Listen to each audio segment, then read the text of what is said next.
last week we studied about, we meditated about Jesus feeding the 5,000. మరి పోయిన వారము ప్రభువైన యేసుక్రీస్తు 5,000 మందికి ఆహారం పంచిపెట్టడం అనే విషయాన్ని మనం చర్చించుకున్నాము. And it was, we looked in a macro lens going back, and we have seen that. మరి విహంగ వీక్షణం లేగా మనం దానిని చూసాం, దూరం నుంచి అన్నట్టుగా దాన్ని మనం చూసాం. Now this is a miracle that follows Jesus feeding 5,000, and this we are going to see in a micro lens. మరి ఈ యొక్క విషయము 5,000 మందికి భోజనం పెట్టిన తర్వాత జరిగిన మరొక విషయం ఉన్నది, దాన్ని మనం ఈ వారం చదువుకున్నాం. దీనిని దగ్గరగా వచ్చి సూక్ష్మంగా మనం పరిశీలన చేద్దాం. Perhaps I can say in super micro lens. మరి అతి దగ్గరగా, ఏమంటే చాలా దగ్గరగా సూక్ష్మ దర్శన రీతిలో పరిశీలన చేద్దాము. So basically we find it after the miracle of feeding 5,000. కాబట్టి ఇది 5,000 మందిని పోషించిన ఏమండి ఆ యొక్క సూచక్రియ తర్వాత ఈ విషయాలు చెప్పబడుతూ ఉన్నాయి. And it is recorded in Matthew, Mark and John. మరి మత్తయి, మార్కు, యోహానులో కూడా ఈ విషయము మనకు రాయబడింది. And John, Luke does not mention it. అయితే లూకా సువార్తలో ఇది ప్రస్తావించబడలేదు. But the interesting thing here we see is we come across Jesus who was acting completely contrary to his nature that we perceived usually in the Gospels. మరి సువార్తలలో సర్వసాధారణంగా యేసుప్రభు ఎలాగైతే కనబడతాడో ఆ రీతిగా కాకుండా ఇక్కడ ఆయన వేరే స్వభావాన్ని ఆయన బయలుపరుస్తూ ఉన్నారు. In the verse 22 itself we can see 22వ వచనంలో గమనించినట్లయితే, immediately Jesus made his disciples get into the boat and go before him to the other side. మరి వెంటనే తన శిష్యులు దోణి ఎక్కి తనకంటే ముందుగా అద్దరికి వెళ్ళవలనని ఆయన వారిని బలవంతం చేశారు. In Telugu it's clear, వారిని బలవంతం చేశారు. Here we see an insistent Jesus. మరి చూసారా, ప్రభువైన యేసుక్రీస్తు శిష్యులను మరి తొందర చేస్తూ ఉన్నారు, బలవంతం చేస్తూ ఉన్నారు, వెళ్ళండి అన్నట్టుగా. And I don't know why disciples were reluctant to go where Jesus has to insist them in other words force them to go. మరి శిష్యులేమో అక్కడ మరి వెళ్ళడానికి ఇష్టం లేనట్టుగా మరి ఉంటున్నారేమో, కానీ ప్రభు ఏమంటున్నాడంటే మీరు వెళ్ళాలి అన్నట్టుగా బలవంతం చేసినట్టు ఇక్కడ రాయబడింది. And most of the gospels they use a Greek word called anakazo, anakazo అనే గ్రీకు మాటను కొత్త ఈ యొక్క మూల భాషలో వాడినారు ఈ మాటను చెప్పడానికి. Which means to compel, to constrain, to force. మరి బలవంతం చేయటం, మరి ఒత్తిడి చేయటం అనేటువంటి అర్థాలు ఈ గ్రీకు మాటకు ఉంటూ ఉన్నాయి. Why Jesus has to insist? మరి ప్రభు ఎందుకు అసలు బలవంతం చేయాల్సి వచ్చింది? And in Matthew we find it 2 times in verse 22 and verse 23 that Jesus sent the multitude away, then went up to the mountain to pray. And you see 2 times he wanted to send them away kind of words. కాబట్టి 22వ వచనం 23వ వచనం కూడా మీరు చూస్తే జనసమూహములను పంపివేశారు, ఆయన ప్రార్థన చేయాలనుకుంటున్నారు అనే మాట మనము 2 సార్లు చూస్తూ ఉన్నాము. Verse 22-23 it said, immediately Jesus made his disciples get into the boat and to go to the other side. మరి చూసారు 22లో వెంటనే ఆ జన సమూహములను తాను పంపివేయనంతలో తన శిష్యులు దోణికి తనకంటే ముందుగా అద్దరికి వెళ్ళని ఆయన వారిని బలవంతం చేశారు. And while he sent the multitude away, and when he had sent the multitude away 2 times again he mentions, so we can see the importance of sending these multitude and the disciples away. కాబట్టి జన సమూహములను పంపడానికి తొందరపడినారు, అలాగే శిష్యులు కూడా వెళ్ళాలన్న విషయాన్ని మరి ఇక్కడ 2 సార్లు 22వ వచనం 23వ వచనం కూడా అదే విషయాన్ని చెప్తూ ఉన్నది. This raises the same question to us, why Jesus had to send them? మరి ఈ మాటలన్నీ చెప్పుకున్న తర్వాత ఎందుకు అసలు యేసుప్రభు వాళ్ళని తొందర చేస్తూ ఉన్నారు, త్వరగా వెళ్ళండి అన్నట్టుగా చెప్తూ ఉన్నారు? You have any thoughts to contribute towards it? మరి మీకు ఏదైనా ఐడియా వస్తే ఇప్పుడు మీ సమయం ఇది, మీరు చెప్పొచ్చు ఆలోచన ఏదైనా ఉంటే ఎందుకు ప్రభు వారిని తొందర చేశాడు అనేటువంటి విషయంలో. What could be a possible reason? కారణం ఏమై ఉండొచ్చు? ఏదైనా కారణం ఏదైనా మీకు తట్టితే చెప్పొచ్చు. Any thought? Why Jesus had to send them away?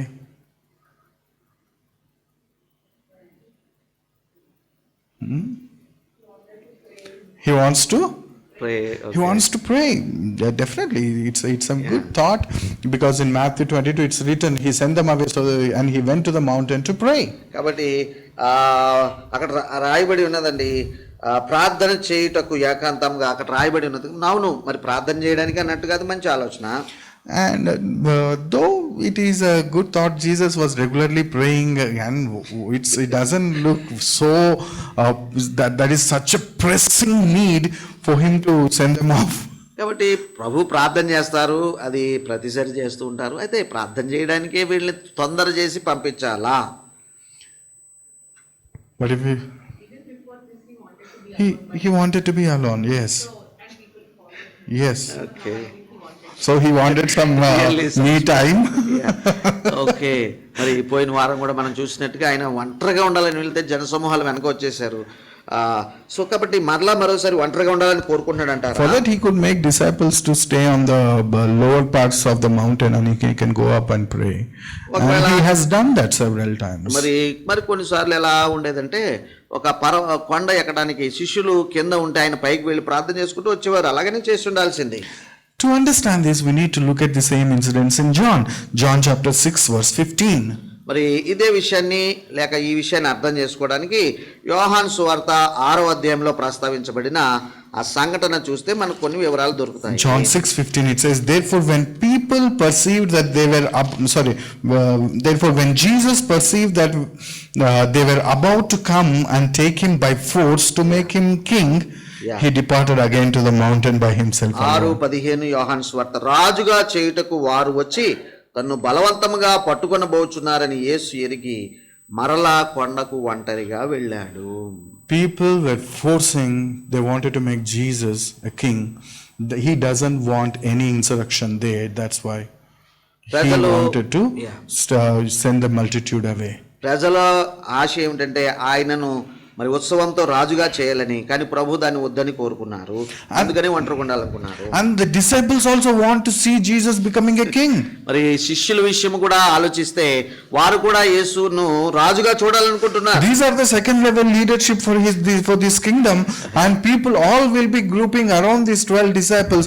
If these 12 disciples are there, then it will become so difficult to send the multitude away. That's why first Jesus sent the disciples off and then sent the multitude off. మరి ఈ యొక్క మరి ఆయన రాజు అయితే శిష్యులు కూడా అధికారం కలిగి ఉంటారు కాబట్టి అన్నట్టుగా ఆ ప్రజల ఆలోచన ఉంటున్నది. కాబట్టి ప్రభు ఏం చేశారంటే శిష్యులను బలవంతం చేసి పంపించేస్తున్నారు. అలాగే ఆ యొక్క జనసమూహాలను కూడా ఆయన పంపించి వేశారు. That is the reason here. మరి అదేంటి కారణం ఇక్కడ వారిని బలవంతంగా పంపడానికి. And there is no spiritual connection behind it. మరి అంతే తప్ప ఇందులో ఇంకా ఏ రకమైన ఆత్మీయ అర్థమును మనం తీసుకోవడానికి లేదు.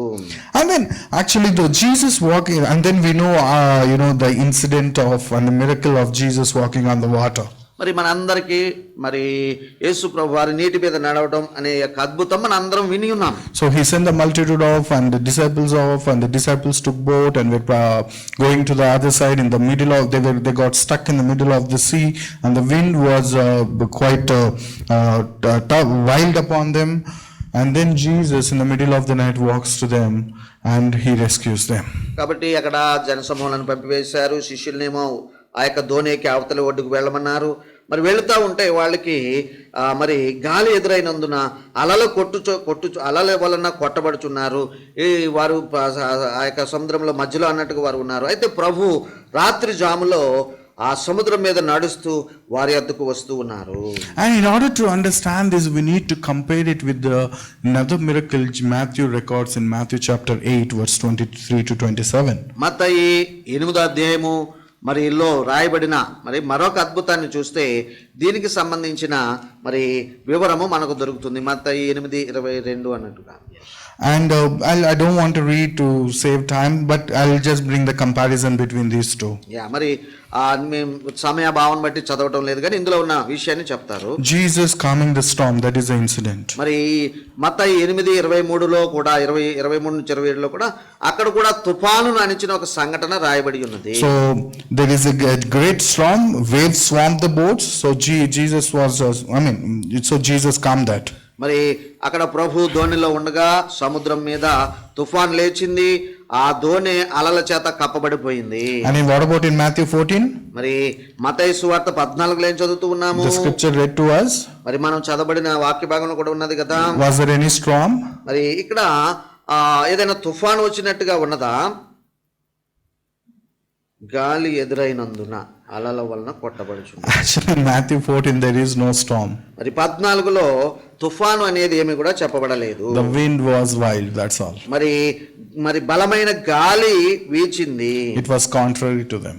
మరి ఆ గాలి వీరి ప్రయాణానికి ఎదురుగా వస్తూ ఉన్నది. Sometimes as they are what we call it the boats most of the times they travel according to the wind.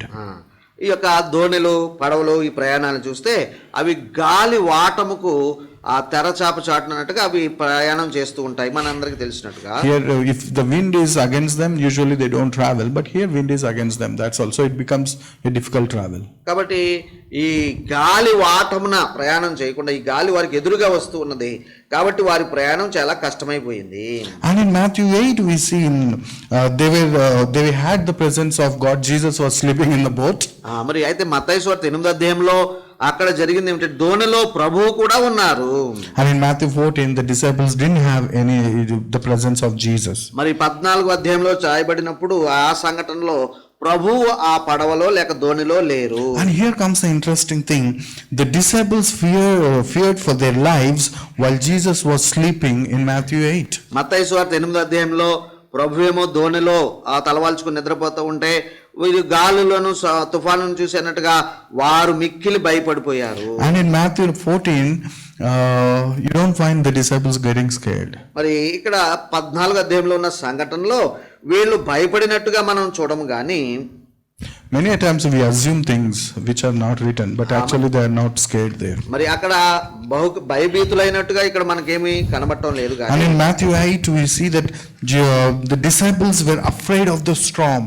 మరి మత్తయి సువార్త 8వ అధ్యాయంలో ఉన్నటువంటి విషయంలో ఆ తుఫానును బట్టి వారు చాలా భయపడిపోయారు. And in Matthew 14 they were not afraid of the storm, but they were afraid thinking Jesus was a ghost.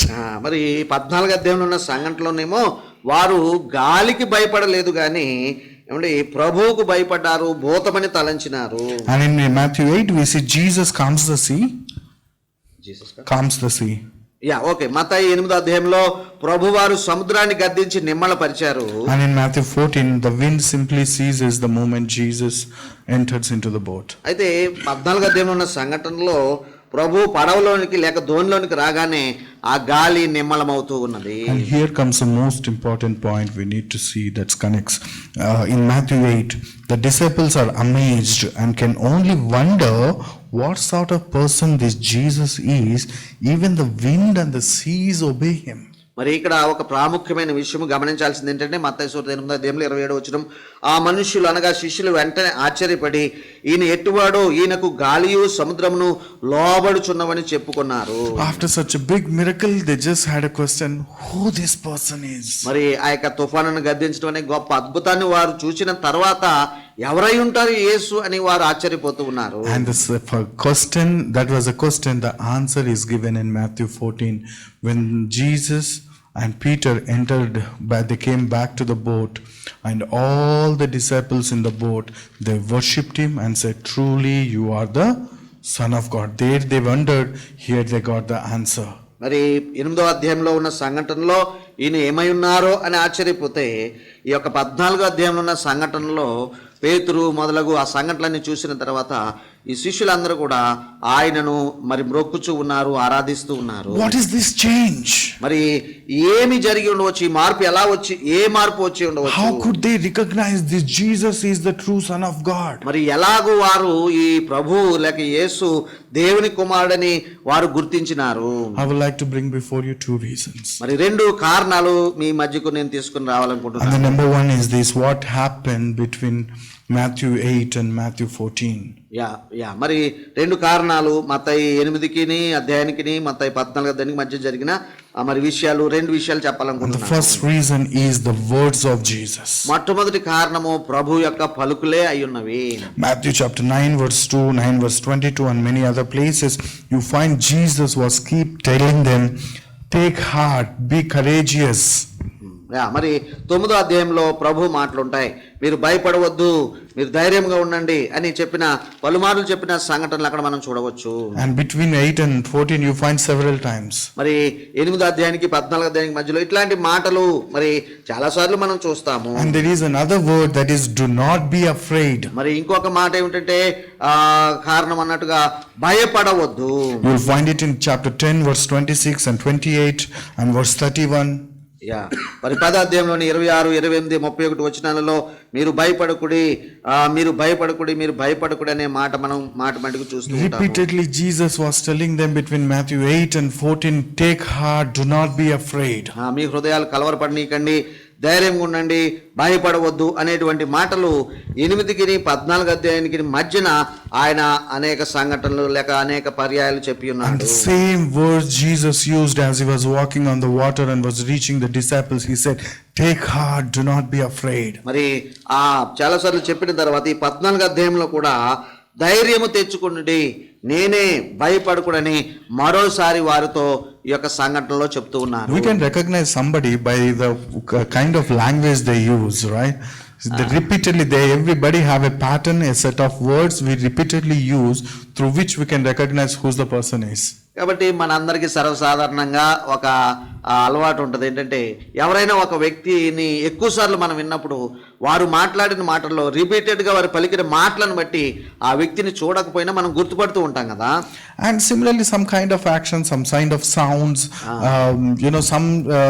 we look at some pictures and say, definitely the sounds a person might have done this one. మరి అలాగే కొన్ని చిత్రాలు చూసినా, కొన్ని స్వరాలు విన్నా ఇది ఫలానా వారి స్వరం లాగా ఉంది అన్నట్టుగా మనం గుర్తుపడతాం. So we all have those recognizing words and characteristics.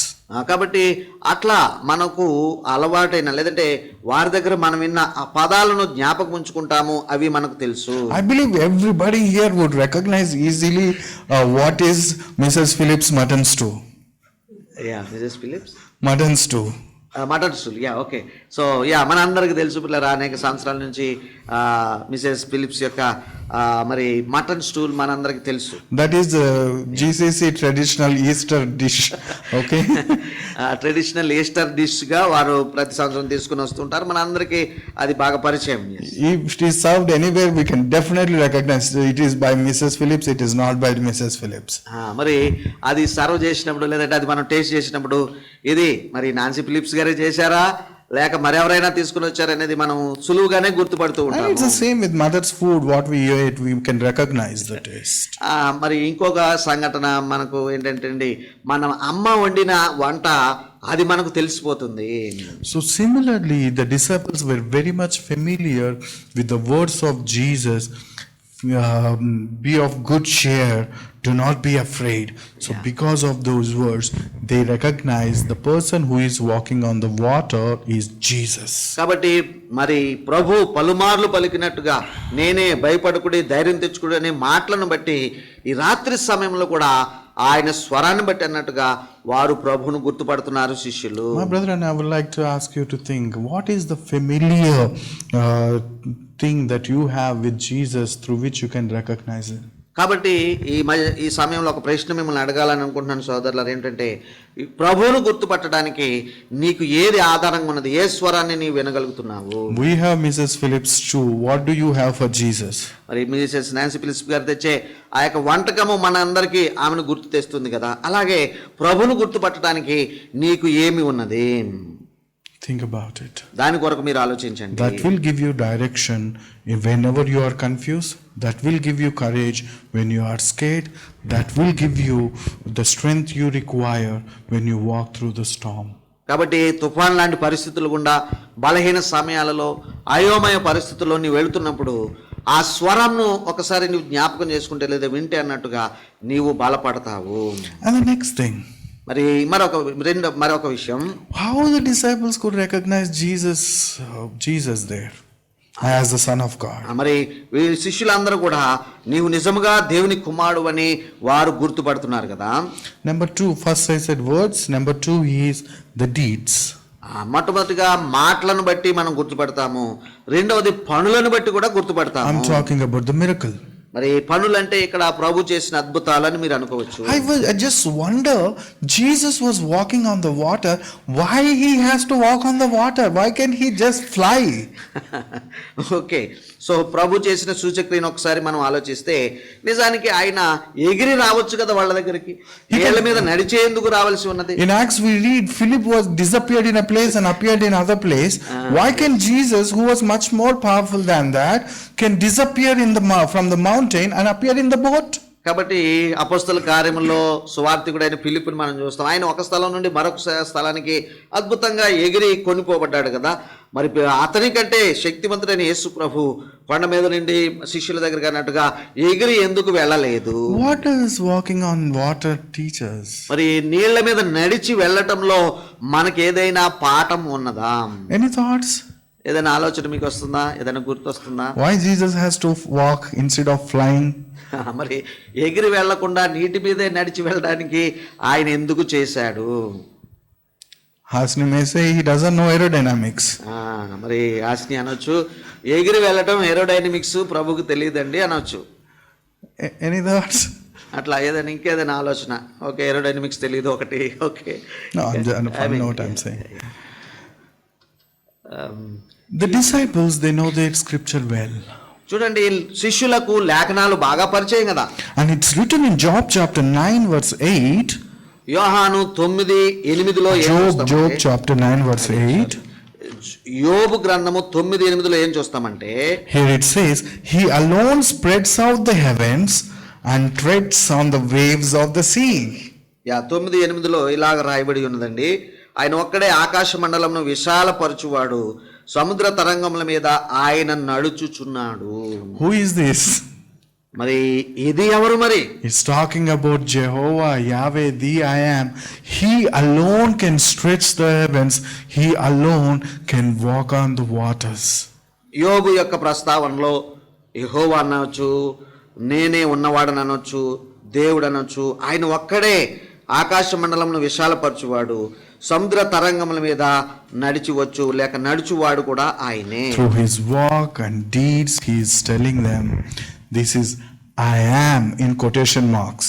కాబట్టి ఈ యొక్క విధానాలన్నిటి బట్టి, తన పనిని బట్టి కూడా, లేదంటే ఆ సముద్రం మీద నడవడాన్ని బట్టి కూడా నేనే అనేటువంటి విషయాన్ని మరి ప్రత్యేకంగా ఆయన చెప్పలేదు. Last week already we studied this. I am is not just saying Praveen saying I am. It is Jehovah. చూడండి, పోయిన వారం కూడా మనం చూసాము, ఇక్కడ నేనే అనేటువంటి మాట మరి పాత నిబంధనలో దేవునికి వాడబడిన మాటని ఏమండి, ఆ విషయాలన్నీ కూడా పోయిన వారం మనం చెప్పుకున్నాము. ఏదో మనము నేను అన్నట్టుగా కాదు, కానీ అది దేవుణ్ణి ప్రత్యేకపరిచి చూపించే ఒక పదమని కూడా మనం తెలుసుకున్నాము. Jesus walking on the water qualifies his claim that he is the I am. కాబట్టి ప్రభువైన యేసు ఆ నీటి మీద నడవడం ద్వారా ఇదిగో మరి ఉన్నవాడను అనే బిరుదును కలిగి, ద గ్రేట్ ఐయామ్, లేదంటే ఐయామ్ అనే బిరుదు కలిగిన వాడను అనే దానికి ఆయన సరిపోయేలాగా చేస్తుంది. Because Job 9:8 said, he alone walks on the water. It is we use the word alone, no one else. He alone can walk on the water. Here comes Jesus walking on the water, so he is none other than the I am. కాబట్టి యోబు కూడా ప్రత్యేకంగా దాన్ని చెప్తూ ఉన్నాడు, ఏమిటంటే ఆయన మాత్రమే సముద్రం మీద లేక తరంగముల మీద నడవగలిగిన వాడు అని చెప్తున్నప్పుడు, అక్కడ ఉన్నటువంటి ఐయామ్, ఇక్కడ నేనే అనేటువంటి విషయము మనకు తెలుస్తుంది, ఆ రోజున శిష్యులకు తెలిసింది. Through this the disciples realized in this event that Jesus is the Son of God. కాబట్టి ఇట్లాంటి ఆ యొక్క విషయాన్ని బట్టి, సాక్ష్యాన్ని బట్టి అన్నట్టుగా ఈ శిష్యులు అంటున్నారు, నీవు నిజముగా దేవుని కుమారుడు అని పలుకుచున్నారు. And one last aspect of this I would like to expose. కాబట్టి ఈ యొక్క చదవబడిన లేఖన భాగంలో ఇంకొక విషయం ఉందండి, అదే చివరిగా నేను చెప్తాను.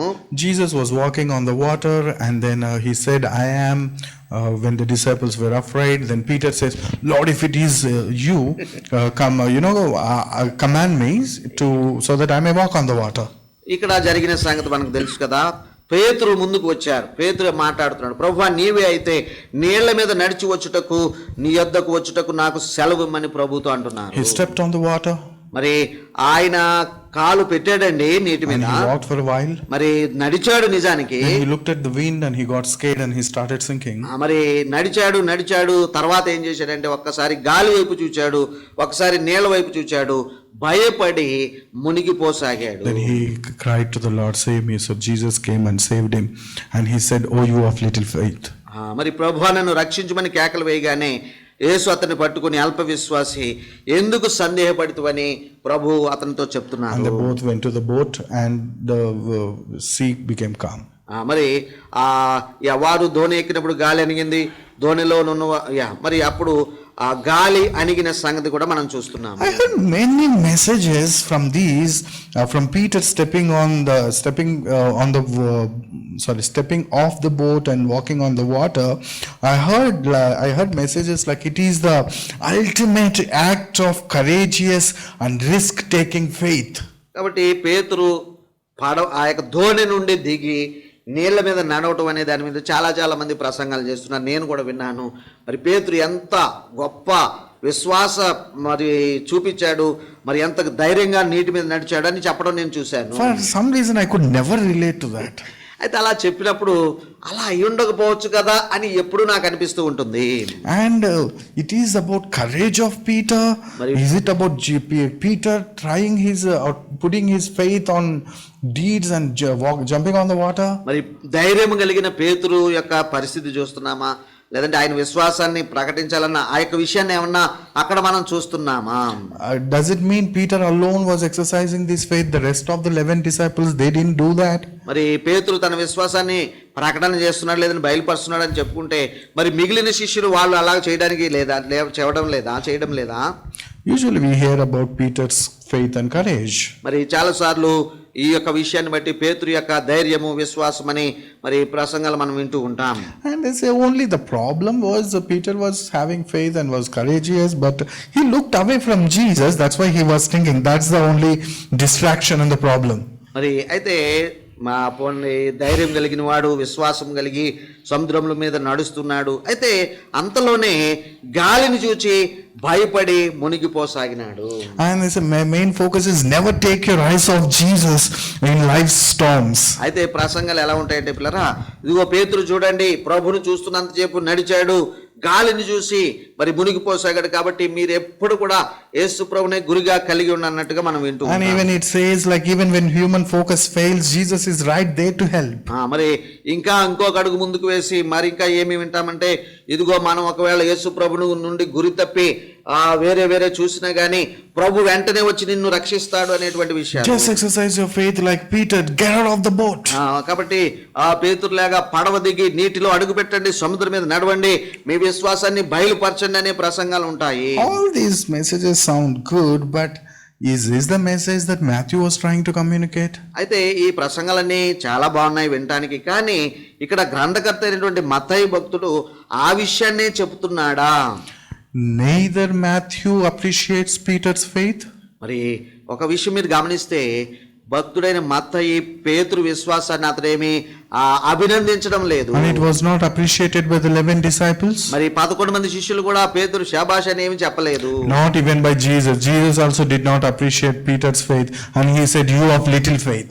మరి ప్రభువైన యేసు కూడా అక్కడ ఉండి పేతురును చప్పట్లు కొట్టి భలే చేసి అనలేదు. అక్కడ ఏమన్నాడంటే నిజానికి అల్ప విశ్వాసి అని పిలుస్తూ ఉన్నాడు. When everything is going so contrary, how could we think that it is talking about great faith of Peter? కాబట్టి పేతురు యొక్క గొప్ప విశ్వాస ప్రకటన అని దీన్ని మనం ఎలాగ చెప్పగలము?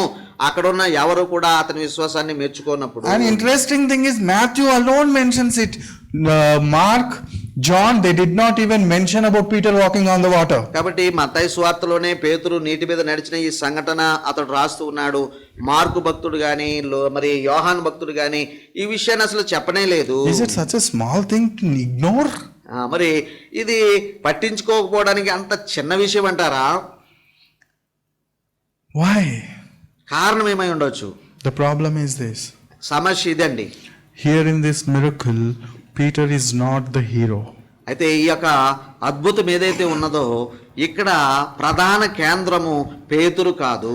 Jesus is the hero of the miracle. Peter walking on the water is not the miracle. Jesus walking on the water is the miracle. We should be clear about it. కాబట్టి మనం స్పష్టపరచుకోవాల్సింది ఏంటంటే యేసు ప్రభు నీటి మీద నడుచుట అనేదే మరి లేకపోతే ప్రభువే అక్కడ ప్రధానము కానీ పేతురు నీళ్ల మీద నడుచుట అనే విషయము ప్రధానము కాని విషయం. Praveen, you are doing partiality. You are giving credit to Jesus only. మీరు అనొచ్చు పాస్టర్ గారు, ప్రవీణ్ గారు, మీరు ప్రభు పార్టీయే మీరు పేతురుని పట్టించుకోవట్లేదు, మీరు పక్షపాతం చూపుతున్నారని మీరు అనొచ్చు. But if you read the text, అయితే మరి మనం కనుక లేఖనాన్ని స్పష్టంగా చూసినట్లయితే చదివినట్లయితే మరి అక్కడ రాయబడిన లేదంటే కనుగొనే విషయం ఏంటంటే when Jesus was walking on the water, Peter said, Lord, if it is you, command me to walk on the water. మరి యేసు ప్రభు ఎప్పుడైతే నీటి మీద నడిచి వస్తున్నాడో పేతురు మాటలు గమనించండి. పేతురు ఏమన్నాడు తెలుసా? ప్రభువా, నీవే అయితే నీళ్ల మీద నడిచి వచ్చుటకు నాకు సెలవిమ్ము. Jesus said, it is I. మరి ప్రభు అంతకుముందే చెప్పాడు, ఇదిగో నేనే, భయపడకండి, ధైర్యం తెచ్చుకోండి. And the words he used tell that this is Jesus. He only uses that language. మరి నేనే అనేటువంటి ఆ యొక్క గంభీర పదము, అర్థవంతమైన పదాన్ని యేసు ప్రభు మాత్రమే చాలా సార్లు వాడుతున్నాడు. అంతకు ముందు కూడా మనం చూసాం. And there Peter is asking, if it is you, command me to walk on the water. మరలా పేతురు ఏమన్నాడంటే, నిజంగా నీవేనే ప్రభువా, అయితే నేను నీటి మీద నడవడానికి నాకు సెలవి అంటున్నా. It is just like Satan came to Jesus in Matthew 4 and said, if you are the Son of God, turn these stones to bread. మరి ఇది ఎలా ఉందంటే దేనితో పోల్చొచ్చు అంటే పిల్లరా, మత్తయి సువార్త 4వ అధ్యాయంలో యేసుక్రీస్తు దగ్గరికి స్వాదకుడు వచ్చాడు కదా, నీవు దేవుని కుమారుడు అయితే ఈ రాళ్ళు రొట్టెలగునట్లుగా ఆజ్ఞాపించమన్నాడు కదా, సుమారుగా దానితోనే సమానంగా ఉంటుంది. The combination of Greek words used here are isui in Greek, which means it is you. If it is you, and you, okay.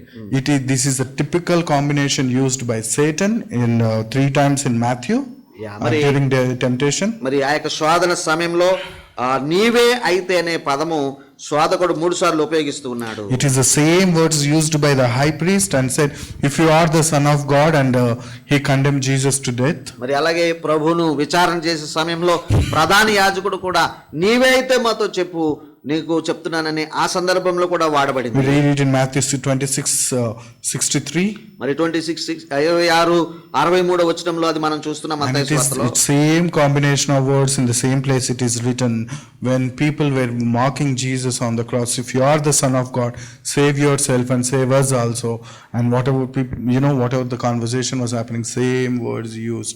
So here Peter was not exercising great faith. Peter was exercising a doubt. మరి ఆ యేసు ప్రభువుని హేళన చేసిన సమయంలో కూడా నీవే క్రీస్తు అయితే దిగిరా మమ్మల్ని కూడా రక్షించినప్పుడు కూడా ఇదే మాట వాడబడింది. నిజానికి మత్తయి 14లో పేతురు యొక్క గొప్ప విశ్వాసం ప్రకటన చేయబడటం లేదు, కానీ పేతురు యొక్క అనుమానం బయలుపడుతూ ఉంది. In fact, we see Peter was tempting Jesus. మరి నిజానికి పేతురు ఏం చేస్తున్నారంటే ప్రభువునే శోధిస్తూ ఉన్నాడు. If you say that you are the true I am, Jehovah, command me to walk on the water. మరి అతడు ఏమంటున్నాడంటే ప్రభువును శోధిస్తూ అన్నట్టుగా ఉన్నది, నీవు చెప్పుచున్న నేనే అనే ఉన్నవాడననే యెహోవావే అయితే నాకు సెలవిమ్మన్నట్టుగా శోధిస్తూ ఉన్నాడు. Jesus grants his request. మరి ప్రభు అతని యొక్క కోరికకు సెలవిచ్చారు. But it does not end well with Peter. I think when we do, it won't end well with us also. మరి అయితే పేతురుకి అనుమతి అయితే దొరికింది, కానీ అతడు ఎక్కువసేపు అలా చేయలేకపోయాడు. మన విషయంలో కూడా అలాగే ఉంటుంది. కొన్నిసార్లు అనుమతి ఉంటుంది, కానీ అది మనం కొనసాగించలేమన్నట్టు. He tried with his concentration. He started sinking. మరి చాలా ఏకాగ్రతతో ప్రారంభించాడు, కానీ తర్వాత మునిగిపోసాగాడు. And he cried out with the right attitude. He changed his attitude and he prayed, Lord, save me. మరి వెంటనే తేరుకుని ఏమంటున్నాడంటే, ప్రభువా నన్ను రక్షించమని కేకలు వేశాడు. The right attitude of Peter is this prayer. కాబట్టి అతడు తిరిగి మరలా అతని యొక్క సరి అయిన వైఖరికి తిరిగి వచ్చి రక్షించు ప్రభువా అని కేకలు వేస్తూ It's ఉన్నాడు. not he jumping in the water, Mari- but it is crying out for salvation, for Jesus to save him. కాబట్టి పేతురు నీళ్ళలో దిగి నడవటం అనేది ప్రధానం కాదు, కానీ అతడు మరలా తేరుకుని ఏమండి సరైన వైఖరికి వచ్చి ప్రభువా నన్ను రక్షించమని కేకలు వేయటం అనేది గమనార్హము. From this Peter learned that Jesus is the I am Jehovah. మరి ఈ సంఘటనల నుండి పేతురుకు ఒకవేళ శోధించినప్పటికీ అనుమానం ఉన్నప్పటికీ మరోసారి రుజువైంది ఏంటంటే ప్రభువైన యేసే యెహోవా అయి ఉన్నారు, నేనే అనేటువంటి పదము ఆయనకు సంబంధించింది అనేటువంటిది. Through these disciples learned that he is the Son of God. మరి మిగిలిన శిష్యులందరికీ మరోసారి రుజువైంది ఏంటంటే ఈయన నిజముగా దేవుని కుమారుడు That's why అనేటువంటిది. the moment he returned to boat, they worshipped him, saying, "Truly, you are the Son of God." Look at the assurance. Truly, Yeah. with experience we learn, with hearing we learn. Truly, you are the Son of God.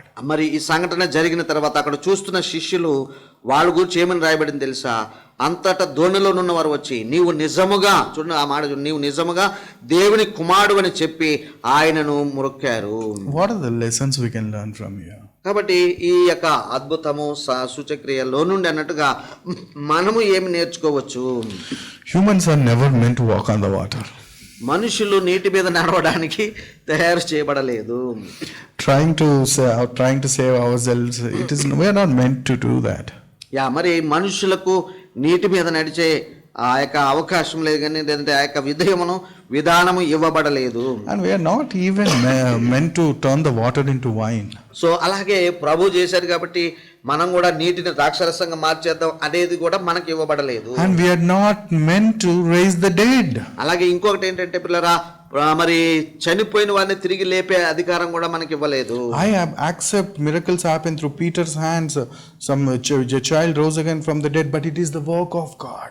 మరి పేతురు గారు ఒక బాలికను బ్రతికించారు కదండి, ఒక పెద్దమ్మను బ్రతికించారు కదండి, మీరంటే నేను ఒప్పుకుంటున్నాను, కానీ మానవ సహజముగా అది మనకు ఇవ్వబడలేదు.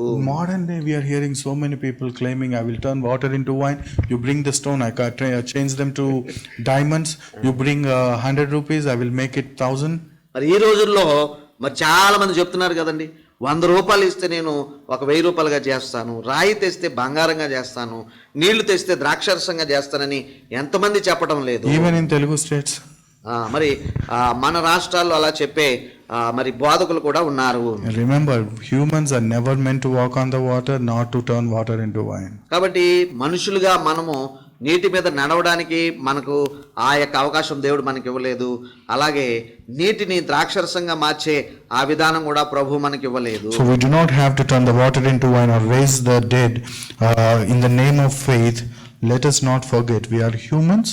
We are called to be humans. We ought to live like humans. మరి మనము మనుషులమని మనుషుల్లాగా ఉండటానికే పిలువబడ్డామనేది గుర్తించుకొని ఉండాలి తప్ప, మరి నేను కూడా నీటి మీద నడుస్తాను, నీటిని ద్రాక్షరసంగా మారుస్తాను, చనిపోయిన వారిని లేపుతాను అనే ఆ యొక్క విషయాలు మనకు ఇవ్వబడలేదు. That's not exercising faith, that is tempting God. మరి నిజానికి అలా చేస్తే మన విశ్వాసాన్ని మరి ప్రకటించినట్టు కదా అంటారు, కాదండి, అది దేవుణ్ణి శోధించినట్టు. And the lesson is not about trying hard, or it is not, or even it is not about keeping our eyes on Jesus, which Peter failed to do, but it is not about trying hard or keeping our eyes on Jesus. కాబట్టి ఇక్కడ నేర్చుకోవాల్సింది ఏంటంటే ఏకాగ్రతతో యేసు వైపే చూస్తే మరి మనము మరి విజయం పొందుతాము అనేది కూడా కాదండి. Then what is the lesson? మరి ఏంటి మరి పాఠం ఏమై ఉన్నది ఇందులో నుంచి? Matthew 8:25, that incident ends with these words. మరి మత్తయి సువార్తలో 28వ అధ్యాయంలో ఉన్నటువంటి 25వ వచనము ఇలాగ చెప్తూ ఉన్నది. When they got stuck in the storm, they went to Jesus and said, "Lord, save us." అక్కడ రాయబడింది ఏంటంటే అక్కడ కూడా మరి వారు తుఫాన్లో దోణను ఆలల చేత కప్పబడుతున్నప్పుడు వారు చేసిన ప్రార్థన ఒకటేనండి. 25వ వచనంలో వారు ఆయన యొద్దకు వచ్చి, ప్రభువా నశించిపోవచ్చున్నాము, మమ్మను రక్షింపుమని చెప్పి ఆయనను లేపారు. Matthew 14:30, there also Peter was crying out saying, "Lord, save me."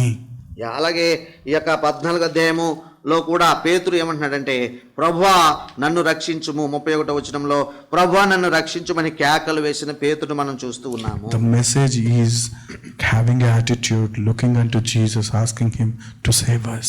కాబట్టి ఇందులో మనం నేర్చుకోగలిగిన పాఠము ఏమిటంటే ప్రభు వైపు చూస్తూ ప్రభువా నన్ను రక్షించుము, మేము నశించిపోతున్నాం, నన్ను రక్షించుము అని పలకటం మాత్రమే. So let's introspect. Are we practicing the faith rightly, or we are trying to do like Peter? మరి పేతురులాగా మరి దేవుణ్ణే శోధించడానికి చూస్తున్నామా, లేకపోతే సరి అయిన రీతిలో మన విశ్వాసాన్ని మరి ప్రకటిస్తూ ఉన్నామా అనే పరిశీలన మనం We చేసుకోవాలి. are called to live like humans, not superhumans or supernatural. మరి ఏదో అసజాతీత శక్తులున్న వ్యక్తిగా, సూపర్ న్యాచురల్ వ్యక్తిగా ఉండమని దేవుడు మనల్ని కోరట్లేదు.